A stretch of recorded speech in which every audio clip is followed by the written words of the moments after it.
Voici le moment où un seul mot prononcé depuis un pupitre de la Maison-Blanche a percuté le Pentagone, secoué les relations entre le Canada et les États-Unis et forcé le monde à se demander si la crédibilité américaine peut encore tenir.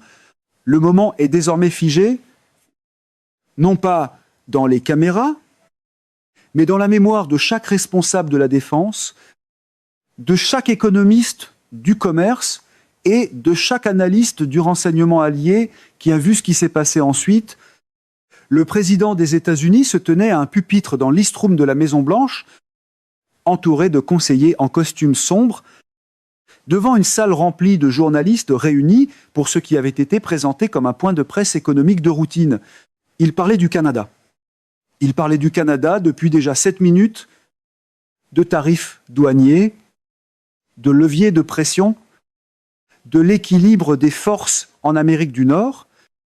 Puis il a répété le mot qui a tout changé, les Canada, selon sa formulation, étaient remplaçables. Pas stratégiquement gênant, pas difficile comme partenaire, mais remplaçable, dans une salle de presse à la Trump. Apparemment, des décennies d'intégration militaire peuvent être traitées comme un abonnement au câble agaçant, négociable et remplaçable d'ici lundi matin. Il n'y avait aucun adoucissement diplomatique, aucune nuance prudente, aucune reconnaissance du poids réel de ce mot. C'était une déclaration sèche et méprisante selon laquelle le plus proche allié militaire de l'hémisphère occidental, le pays qui partage avec les États-Unis 525 milles de frontières non défendues, pouvait être traité comme un fournisseur qu'on remplace. La salle s'est figée, non pas dans le silence, poli d'un point de presse, sans relief, mais dans ce silence profond et particulier de gens qui comprennent ce qu'ils viennent de voir et qui n'ont pas encore décidé quoi faire de cette information. Dans les 47 minutes suivant ces mots prononcés au pupitre, quelque chose s'est produit qui n'était jamais arrivé auparavant dans l'histoire moderne de l'armée américaine. Le Pentagone a émis une alerte stratégique d'urgence. Ce n'était pas un communiqué de presse, pas une déclaration, mais une alerte d'urgence.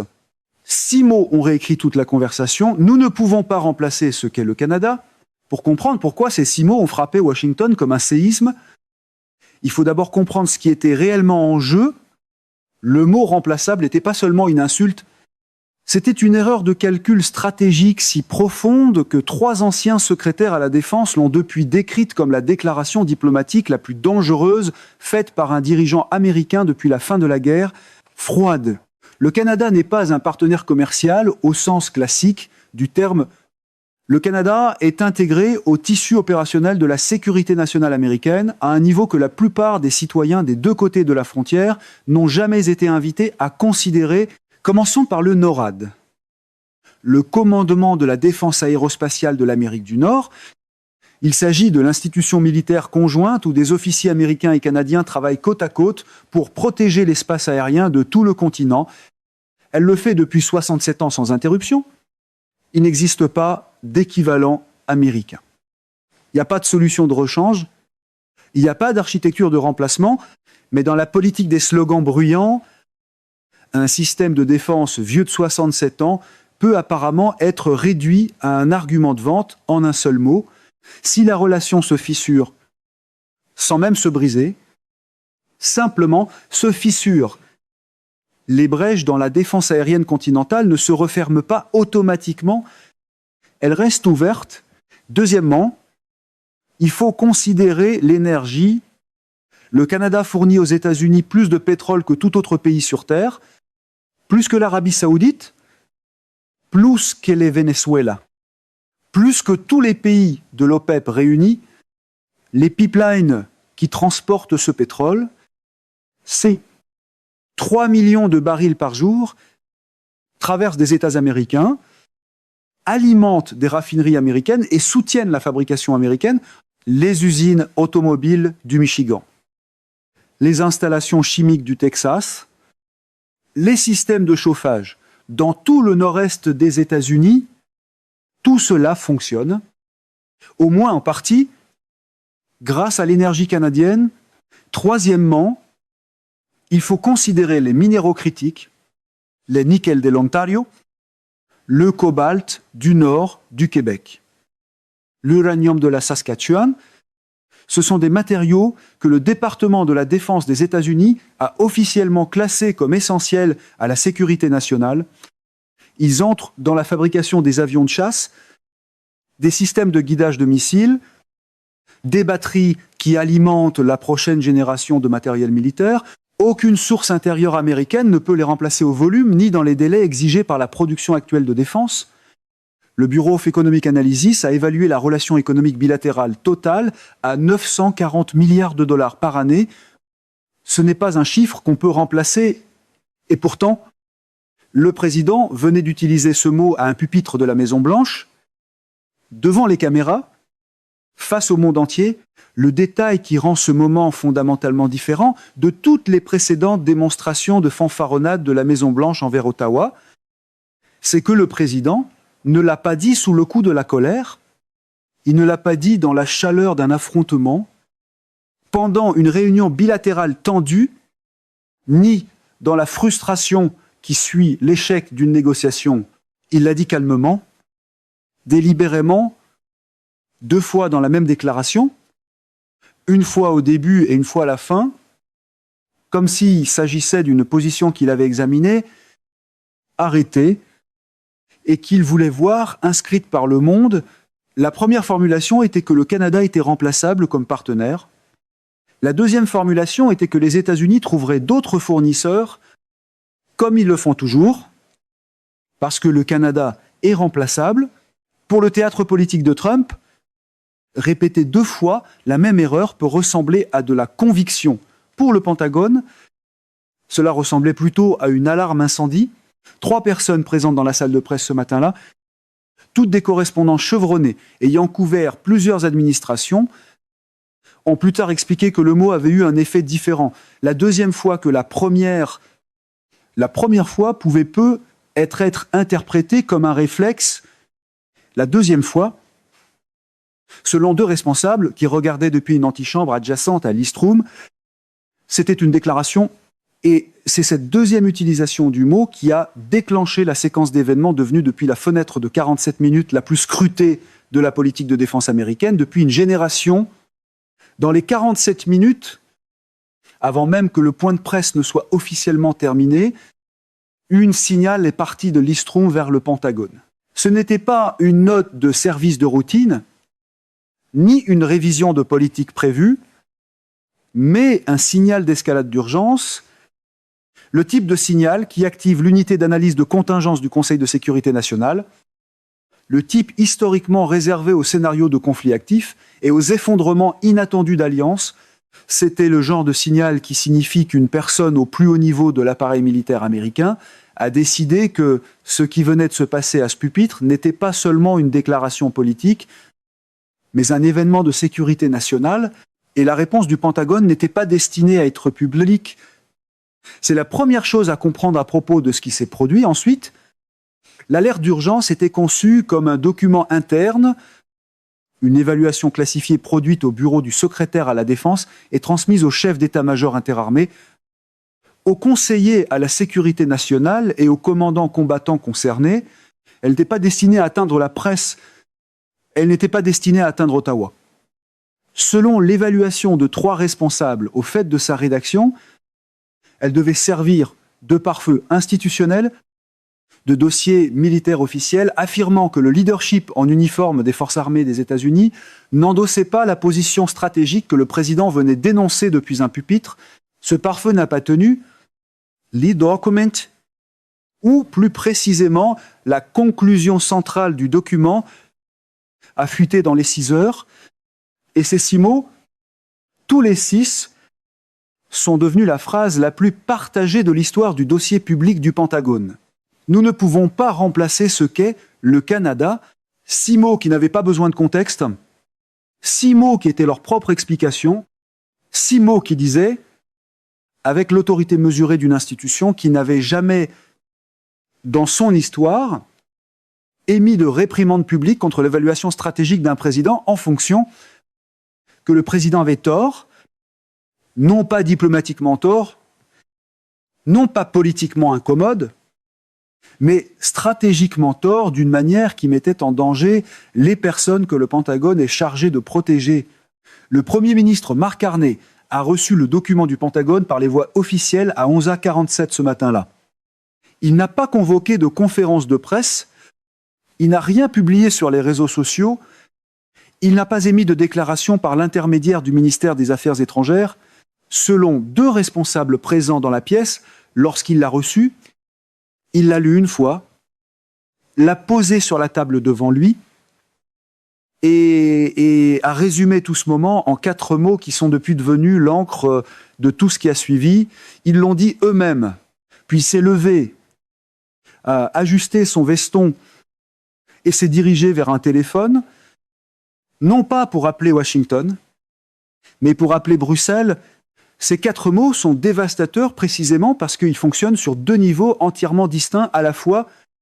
En surface, ils signifient l'évidence, l'armée des États-Unis avait contredit le président des États-Unis sur une question d'importance stratégique fondamentale.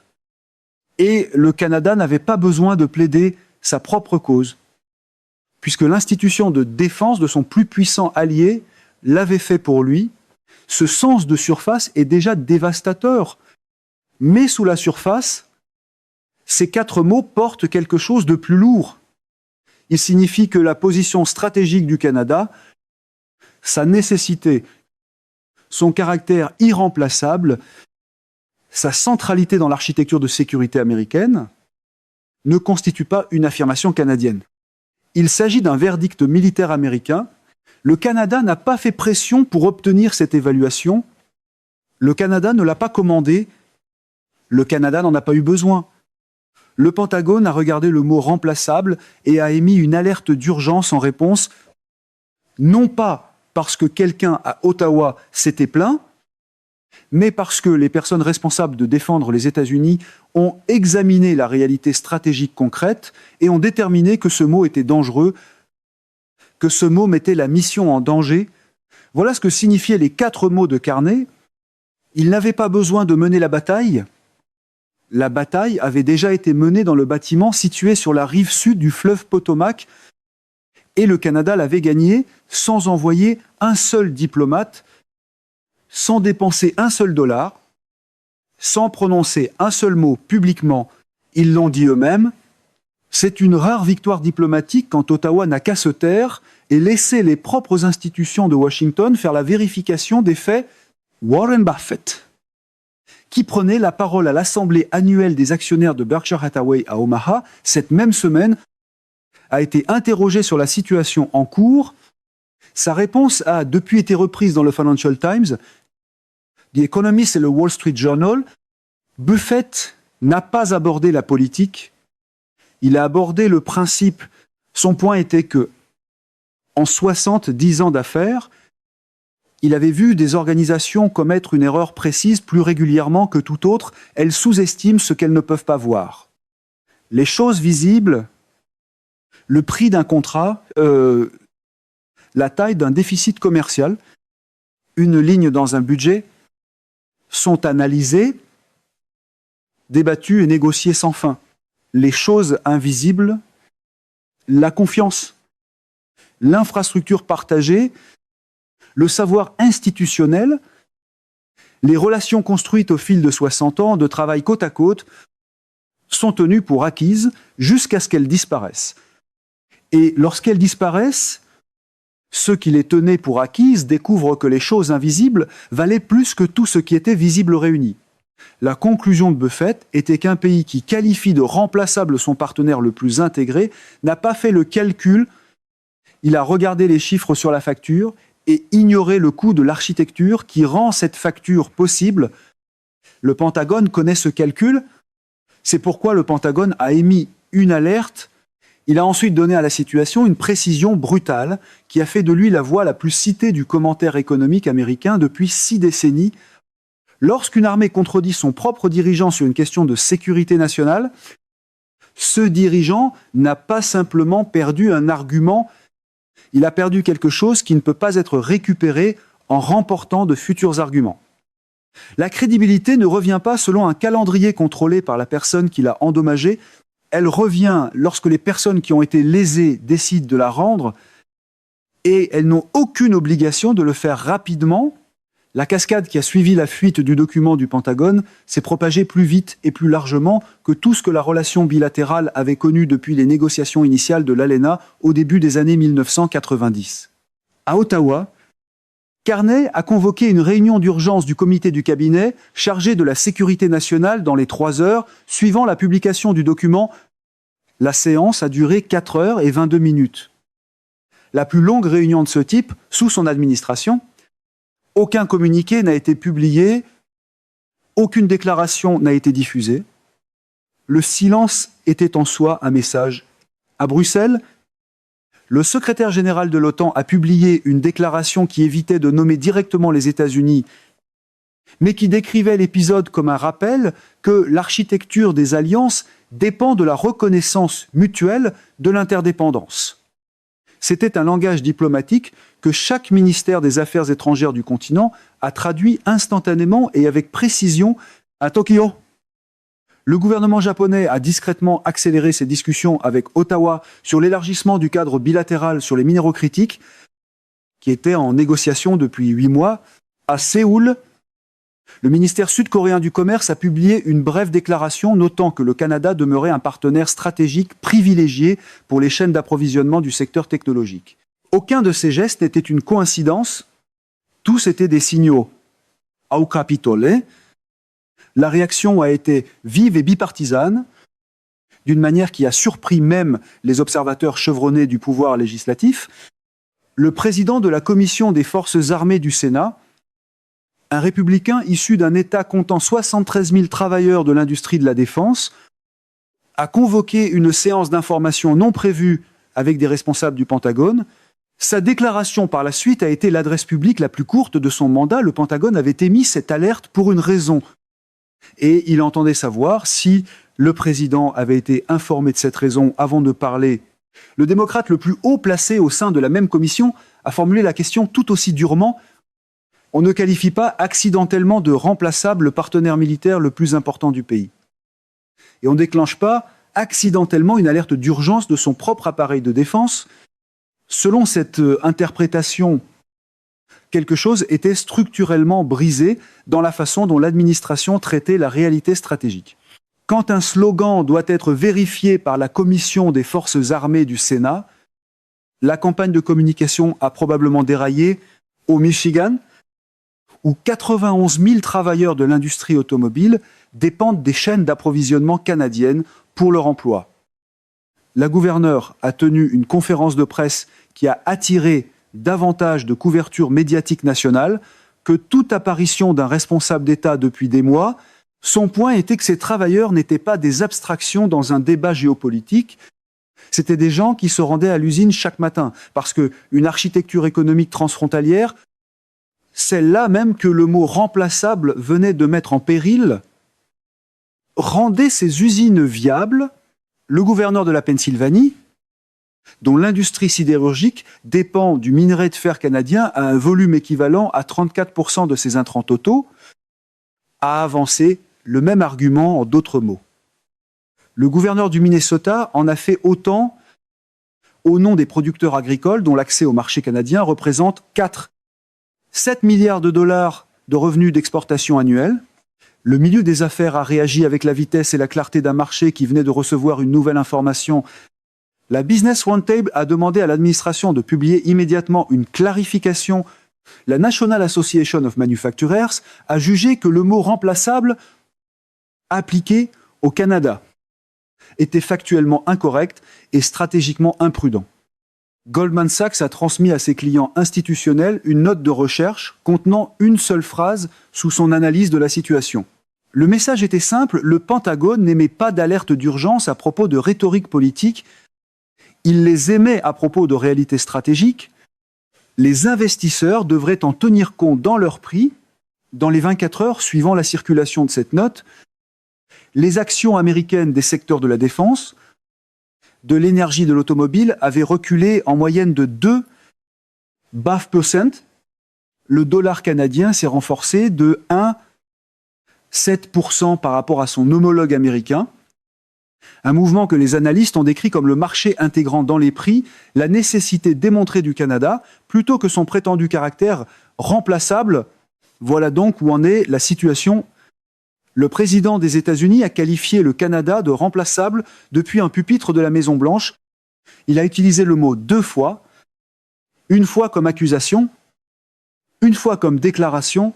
Dans les 47 minutes, le Pentagone a émis une alerte d'urgence qui n'avait jamais été émise en réponse à une déclaration présidentielle dans l'histoire moderne de l'armée des États-Unis. 6 mots ont défini cette alerte. Nous ne pouvons pas remplacer ce qu'est le Canada. Cette alerte a fuité dans le monde entier dans les 6 heures. Mark Carney l'a reçue par les voies officielles, l'a lue une fois, puis a transformé 4 mots en points d'ancrage de tout ce qui a suivi. Ils l'ont dit eux-mêmes. Il n'a pas appelé Washington, il a appelé Bruxelles. Warren Buffett a expliqué le principe qui rendait ces 4 mots si dévastateurs. Les choses tenues pour acquises valent toujours plus que le calcul qu'on leur attribue. Et le moment où une chose est qualifiée de remplaçable est souvent celui où sa vraie valeur devient indéniable. Les gouverneurs du Michigan, de la Pennsylvanie et du Minnesota, des États comptant ensemble 164 000 travailleurs directement dépendants de cette relation bilatérale, ont tenu des conférences de presse pour exiger des réponses. La Commission des forces armées du Sénat a convoqué une séance d'information non prévue. L'OTAN a publié une déclaration. Le Japon, la Corée du Sud et l'Union européenne ont accéléré des partenariats alternatifs avec Ottawa. Goldman Sachs a dit à ses clients d'intégrer dans leur prix la réalité stratégique que le Pentagone venait de confirmer. Les marchés ont réagi. Maintenant, la question que chaque analyste de la défense, chaque stratège d'entreprise et chaque ministère des Affaires étrangères allié se pose en privé et commence à poser publiquement est la suivante: une administration qui a été contredite par sa propre armée sur une question de sécurité nationale, peut-elle retrouver assez de crédibilité pour diriger les alliances dont elle dépend? Et si elle ne le peut pas, si le mot remplaçable a modifié de façon permanente la manière dont les alliés, les adversaires, évaluent la fiabilité américaine, alors qui paie le prix de ce calcul? Les travailleurs du Michigan, de la Pennsylvanie et du Minnesota, ou les personnes au pupitre qui ont qualifié leurs moyens de subsistance de remplaçables. La machine de communication pro-Trump peut appeler cela de la fermeté, mais les usines ont tendance à préférer les chaînes d'approvisionnement aux formules qui font applaudir.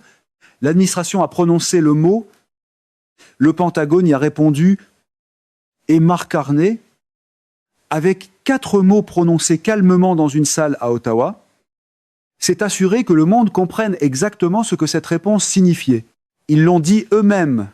Les retombées de cet événement unique ont commencé à se manifester dans des secteurs que beaucoup d'analystes avaient d'abord négligés, alors que l'attention immédiate restait concentrée sur l'industrie lourde et le matériel de défense primaire. Les réseaux numériques complexes qui lient les 2 pays ont fait l'objet d'un examen intense. La cyberdéfense, un domaine où les 2 pays fonctionnent avec une transparence presque totale, selon des protocoles partagés, est devenu un point central de préoccupation dans les corridors technologiques.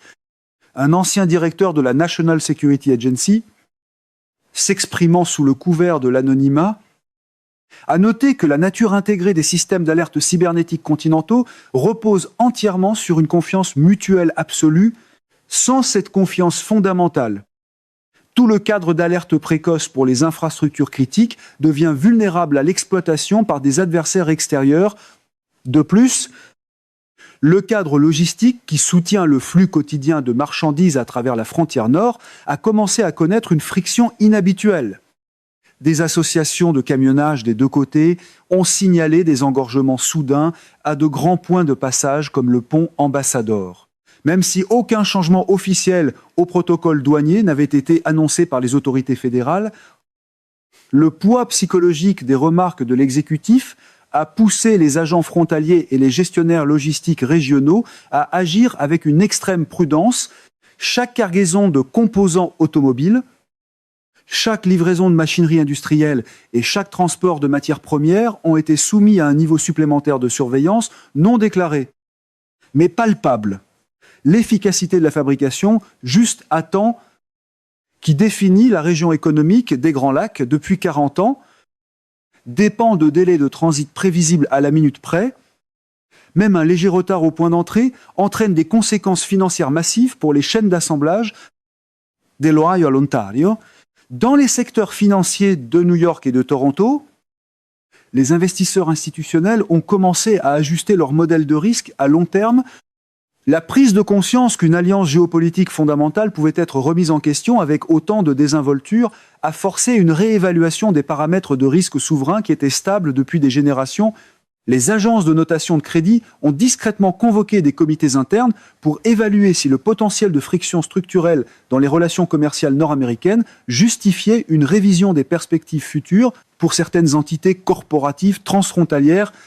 Le consensus parmi les analystes principaux était que même si une décote n'était pas imminente, la stabilité de base qui avait toujours été tenue pour acquise ne pouvait plus être intégrée aux algorithmes économiques prédictifs avec une certitude absolue. À mesure que les jours passaient, les ondes de choc géopolitique ont atteint les corridors maritimes mondiaux. La gestion conjointe de voies maritimes vitales, en particulier la voie maritime du Saint-Laurent, représente une autre couche d'intégration profonde qui fonctionne entièrement hors du regard du public. Cette artère maritime qui permet à des navires de haute mer de passer de l'Atlantique jusqu'au cœur industriel de l'Amérique du Nord, exige une synchronisation opérationnelle quotidienne entre les autorités canadiennes et américaines du transport. Elle traite chaque année des dizaines de millions de tonnes métriques de cargaison, y compris des récoltes agricoles vitales et des intrants industriels. Des experts en sécurité maritime ont souligné que toute impasse politique prolongée compliquerait inévitablement la surveillance réglementaire partagée, le suivi environnemental et les opérations de brise-glace qui maintiennent ces corridors commerciaux viables tout au long de l'année. Pendant ce temps, des missions diplomatiques à Washington provenant de divers pays non alignés ont commencé à analyser la brèche avec un intérêt intense. Depuis des décennies, les établissements de politique étrangère à travers le monde fonctionnaient avec l'hypothèse que l'axe Washington-Ottawa était entièrement immuable. La démonstration publique d'un désaccord interne entre l'exécutif civil et l'appareil de défense a fourni un modèle rare de la manière dont des points de pression stratégiques pourraient être exploités dans de futures négociations. Rien ne rassure les alliés comme de voir une phrase de conférence de presse devenir une ouverture stratégique pour les rivaux. Des notes de renseignement provenant de plusieurs capitales européennes suggéraient que des adversaires étrangers recalibraient déjà leur posture diplomatique, anticipant une période où l'attention américaine serait divisée entre la gestion des dommages politiques internes et le besoin urgent de rassurer les alliés traditionnels quant à sa constance systémique dans les couloirs des centres de réflexion universitaire et stratégique. La conversation s'est déplacée vers le coût institutionnel à long terme de l'incident. Des chercheurs en relations internationales ont noté que la force unique de la structure d'alliance nord-américaine a toujours été son invisibilité. Elle fonctionne si bien qu'elle a rarement nécessité une intervention politique de haut niveau. En forçant cette architecture discrète à entrer dans la lumière crue de la controverse publique, l'administration avait involontairement normalisé l'idée que les accords de sécurité fondamentaux sont soumis aux caprices politiques. Ce changement de perception a été vu par des hommes d'État chevronnés comme une fracture architecturale qui exigerait des années de diplomatie délibérée et disciplinée pour être réparée, indépendamment de toute rétractation ultérieure ou clarification politique du bureau de presse. En fin de compte, la vraie mesure de cette crise ne se trouvera pas dans les fluctuations immédiates des marchés financiers, ni dans le théâtre passager du commentaire politique. Elle se trouvera dans les changements silencieux et systémiques mis en œuvre par des fonctionnaires de carrière qui doivent continuer à faire fonctionner la mécanique de la défense continentale sous un nuage d'incertitudes fondamentales. Les exercices d'entraînement conjoint prévus pour le prochain trimestre fiscal, les groupes de travail collaboratifs sur le partage du renseignement et les séances de planification